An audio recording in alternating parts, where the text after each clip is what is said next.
नमस्कार दोस्तों, मैं अजय प्रकाश और आप देख रहे हैं जनज्वार। इस वक्त सुप्रीम कोर्ट की जो टिप्पणी है वह बहुत महत्वपूर्ण है जो नुपुर शर्मा के मामले में आई है। नुपुर शर्मा के मामले में आई टिप्पणी बहुत सारी चीज़ें क्लियर करती है कि भारतीय राजनीति में सांप्रदायिकता का और नफरत का जो घोल चल रहा है उसके खिलाफ कैसे सुप्रीम कोर्ट सख्त है। सुप्रीम कोर्ट ने बकायदा कहा है कि नुपुर शर्मा को टीवी पर आकर माफी मांगनी चाहिए। नुपुर शर्मा गई थी अपने लिए सुरक्षा मांगने।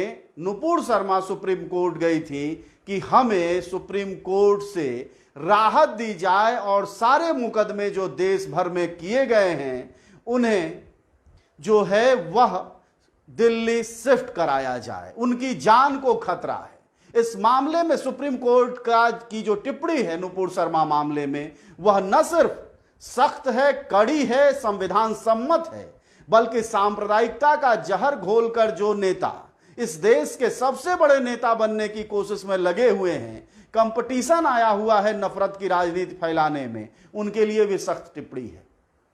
आप सुनिए एक बार कि सुप्रीम कोर्ट ने नुपुर शर्मा मामले में आज क्या कहा है। सबसे पहले कहा है कि जान का खतरा आपको नहीं है बल्कि आप देश के लिए खतरा बन गई हैं। नुपुर शर्मा मामले में सुप्रीम कोर्ट ने दूसरी बात कही है, वो ये कही है कि आपको सार्वजनिक तौर पर टीवी पर आकर माफी मांगनी चाहिए थी, जबकि आपने क्या किया कि आपने सशर्त माफी मांगी और कहा कि अगर किसी की भावना आहत हुई हो तो यह जो तरीका है यह नुपुर शर्मा जैसे लोगों के राजनीति पर सबसे बड़ा न सिर्फ चोट है बल्कि एक सबक भी है। और भारतीय राजनीति में संविधान के जो मखौल उड़ाए जा रहे थे उसको लेकर भी एक पहलकदमी है, एक सकारात्मक पहल है सुप्रीम कोर्ट का, जिसके जरिए यह समझ में आता है कि नुपुर शर्मा जैसे लोग जो सिर्फ राजनीति में इसलिए हैं या राजनीतिक रूप से सफलता पाने के लिए दो समुदायों, दो धर्मों, दो जातियों को लड़ाने का काम कर रहे हैं, उनको लेकर यह टिप्पणी दी है। सुप्रीम कोर्ट ने कहा है कि अगर आपको लगता है कि आपकी जान माल को खतरा है तो आप सबसे पहले माफी मांगिए, सार्वजनिक तौर पर टीवी पर आइए और सबके सामने माफी मांगिए कि आपने जो किया है, जो कहा है वह गलत है। वह न सिर्फ गलत है, इस मामले में अब समझिए कि नुपुर शर्मा को क्या करना पड़ा है, उन्हें अपना मुकदमा वापस लेना पड़ा है।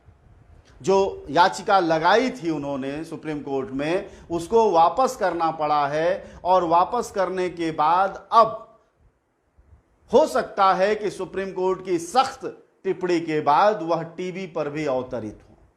क्योंकि आपको ध्यान होगा, हमने आपको पहले भी कहा था, इस देश के national security advisor Ajit Doval ने कहा कि नुपुर शर्मा विवाद के कारण पूरी दुनिया में हमारी लानत मनानत हुई है, हमारी बेइज्जती हुई है, हम शर्मसार हुए हैं, हमें झुकना पड़ा है दुनिया भर के देशों में। जी हां, जैसे ही नुपुर शर्मा की टिप्पणी का विवाद देश और दुनिया में छाया, देश और दुनिया में बड़ा हुआ, उसके बाद ये हुआ कि खाड़ी के देश, मुस्लिम देश दुनिया भर में यूनाइट हो गए और उन्होंने कहा कि आप हमारे पैगंबर साहब के खिलाफ, हमारे नबी के खिलाफ, हमारे देवता और ईश्वर के खिलाफ जो टिप्पणी की है आपकी नेता ने वह निहायत गलत है। ऐसे में सरकार को बकायदा आगे आना पड़ा, नुपुर शर्मा को और नवीन जिंदल को पार्टी से सस्पेंड करना पड़ा और सस्पेंड करने के बाद एनएसए ने यह बयान दिया।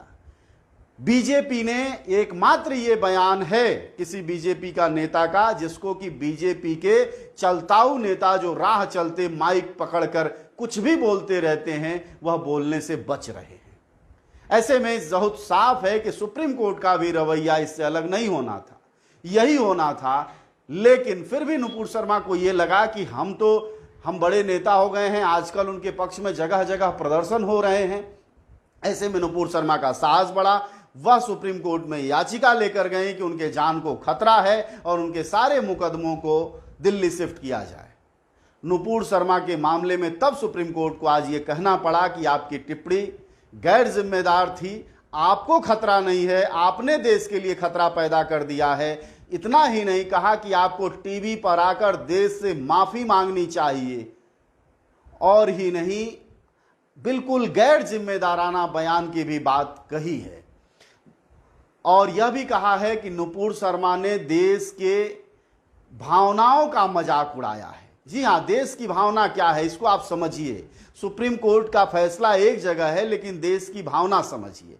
देश की भावना है गंगा जमुनी संस्कृति, गंगा जमुनी तहजीब, उसका मखौल उड़ाया है।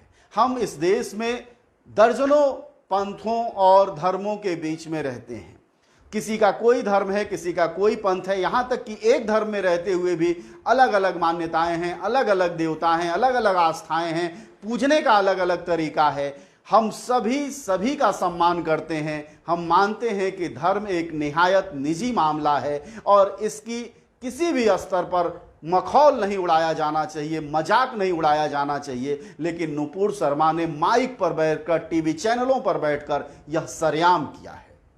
इतना ही नहीं, सुप्रीम कोर्ट को इससे आगे जाना चाहिए और आगे जाकर जिन टीवी चैनलों पर इस तरह के वाहियात बहसें चलती हैं उन पर भी एक बार चाबुक चलाना चाहिए कि यह दंगा फैलाने का, फसाद फैलाने का बिल्कुल जरिया बन गए हैं ये टीवी चैनल, जिनका एकमात्र मकसद है कि देश की असल समस्याओं पर उनके जुबान पर से एक शब्द नहीं निकलता है, लेकिन दिन भर बैठकर हिंदू मुस्लिम, ये धर्म वो धर्म, ये मस्जिद ये मंदिर, रातों दिन करते रहते हैं। ऐसे में नुपुर शर्मा पर जो टिप्पणी की है सुप्रीम कोर्ट ने, इसका एक सबक उन चैनलों को भी जाता है।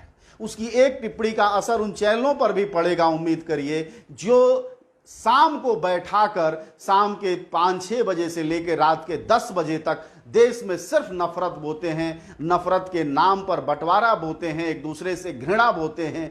यह जो धंधा चल रहा है टीवी चैनलों का, हो सकता है इस पर भी एक लगाम लगे नुपुर शर्मा मामले की टिप्पणी पर।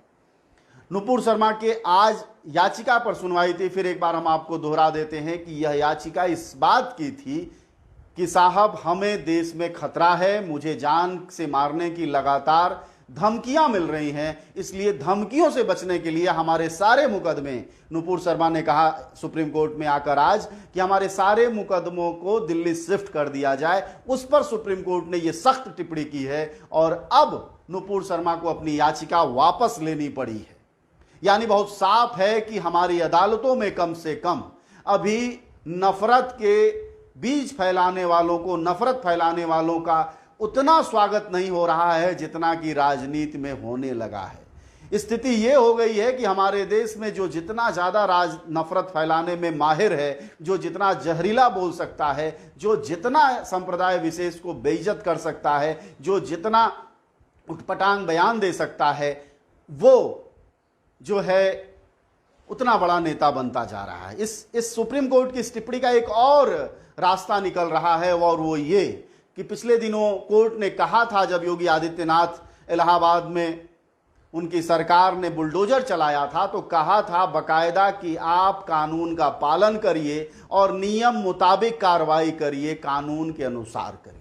अब जो सुप्रीम कोर्ट की सख्त टिप्पणी आई है, अगर हम लोकतंत्र को समझें और संविधान को समझें तो इसका एक और सबक है कि जो सरकारें बुलडोजर चला रही हैं सिर्फ पुलिस मुकदमों के आधार पर, बिना किसी पक्ष विपक्ष को जाने, बिना किसी फैसले को हुए, उन सरकारों के लिए भी यही एक सबक है कि आने वाले दिनों में संभव है सुप्रीम कोर्ट और सख्त हो, क्योंकि पूरी दुनिया में हमारी हारमनी को लेकर एक चर्चा थी।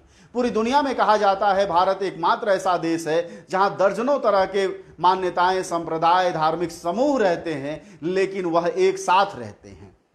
लेकिन अब वह लगातार टूटता जा रहा है, बिखरता जा रहा है। और इतना ही नहीं हो रहा है, बल्कि जो हम लोग बार बार चिंता जाहिर करते हैं कि उसी आधार पर आदर्श राजनीति होती जा रही है, वही राजनीतिक आधार बनता जा रहा है। यानी धार्मिक नफरत फैलाना। आप रोजी रोटी देते हैं, रोजगार देते हैं, काम देते हैं, अस्पताल देते हैं, सड़कें देते हैं, बिजली देते हैं, बारिश शुरू हो गई है, वैसे में आप नाले देते हैं कि नहीं, ये सब सवाल नहीं रह गए हैं। सवाल मूल तौर पर ये बनते जा रहे हैं कि आप धार्मिक रूप से कितना भड़का सकते हैं। और उसी आशीर्वाद के जरिए नुपुर शर्मा या नवीन जिंदल या इस जैसे लोग लगातार इस देश में नफरत के बीज बो रहे हैं और उस पर यह एक लगाम है। और बाकायदा सुप्रीम कोर्ट ने कहा है कि आपने देश के में भावनाओं को भड़काया है, गैर जिम्मेदाराना बयान दिया है, और इतना ही नहीं, सुप्रीम कोर्ट ने यह भी कहा है कि आप आकर माफी मांगे।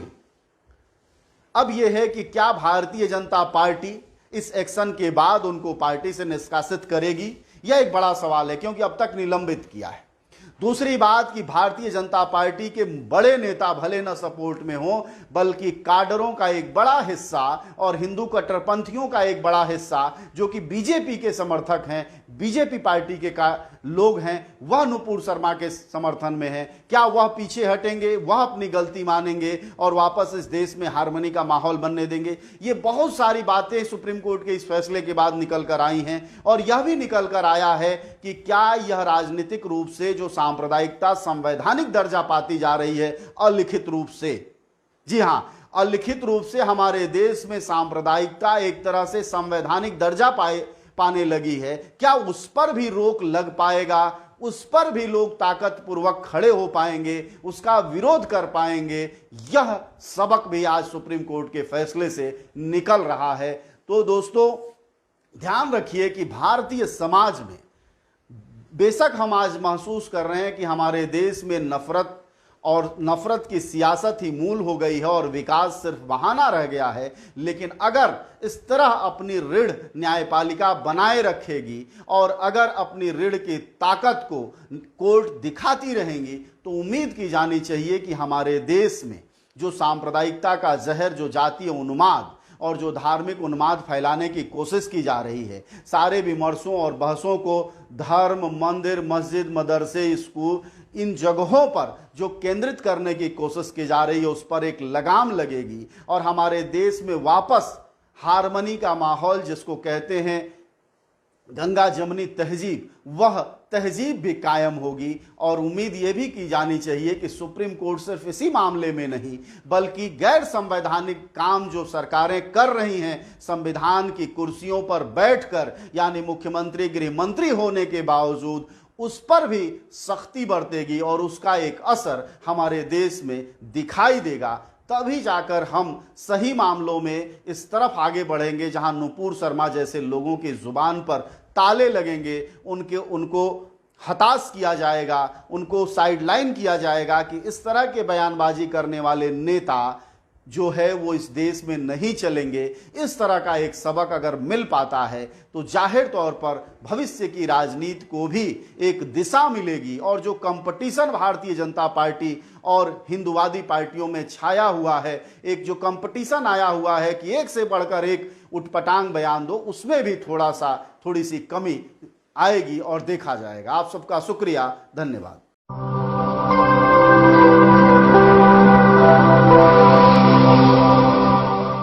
जन ज्वार, जनता की